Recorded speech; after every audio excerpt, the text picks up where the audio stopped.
മലയാള സിനിമയിൽ ഒരു നടിയെ ബലാത്സംഗം ചെയ്യാനായിട്ട് കൊട്ടേഷൻ നൽകി ഒരു വലിയ സംഭവമായിരുന്നു. അതിൽ ആരോപണ വിധേയൻ അന്ന് മലയാളത്തിൽ കത്തിജ്വലിച്ചിരുന്ന ദിലീപാണ്. നടി ആരാണെന്നൊക്കെ അറിയാം, പക്ഷേ ഇപ്പോൾ ആരോപണ വിധേയാണ്.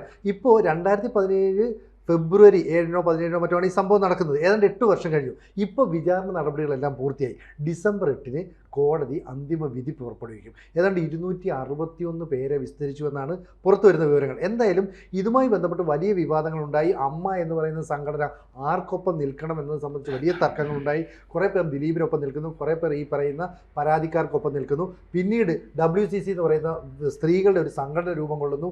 ആ സംഘടന പിന്നെ തമ്മിൽ തെറ്റിപ്പിരിയുന്നു, അമ്മയുമായി അടിയുണ്ടാകുന്നു. എന്തായാലും ദിലീപ് എന്ന് പറയുന്ന നടന് നേരെയാണ് ആരോപണത്തിൻ്റെ മുൾമുനകളെല്ലാം ചെന്ന് വീണത്. കോടതിയിൽ വാദവും പൂർത്തിയായിട്ടുണ്ട്. ഇനി എന്ത് സംഭവിക്കും ഡിസംബർ 8 അറിയാം. തീർച്ചയായും ഒരു വിവാദമായ സംഭവമായിരുന്നില്ലേ? അതെ അതെ അതെ, വളരെ പ്രമാദമായ സംഭവം.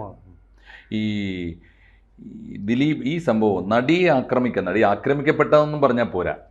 ഇങ്ങനെ തന്നെയാണ് ബലാത്സംഗത്തിന് കൊട്ടേഷൻ ബലാത്സംഗം ചെയ്തിട്ട് ആ കൊട്ടേഷൻ കൊടുത്തിട്ട് അത് അന്ന് മാഡം എന്ന് വിളിക്കുന്ന ഒരാൾക്ക്, മാഡം എന്ന് വിളിക്കപ്പെടുന്ന കേസിലും മാഡം എന്ന് വിളിക്കപ്പെടുന്ന ഒരാൾക്ക് അതിൻ്റെ CD കൊണ്ടു കൊടുക്കണം.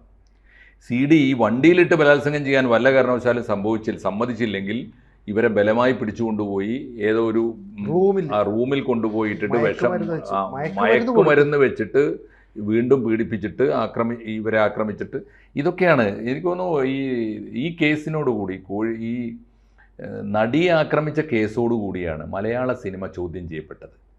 മലയാള സിനിമാ ലോകം അന്ന് വരെ ഏതോ ആകാശത്തെ താരലോകമാണ് എന്ന് വിചാരിച്ചുകൊണ്ട് അന്ധമായി മലയാളി ആരാധിച്ചിരുന്ന ഒരു മേഖലയാണ്. കൂടുതൽ വാർത്തകളും വിശേഷങ്ങളും നിങ്ങളിലേക്ക് എത്താൻ ABC മലയാളം സബ്സ്ക്രൈബ് ചെയ്യുക, ബെൽ ബട്ടണും അമർത്തുക.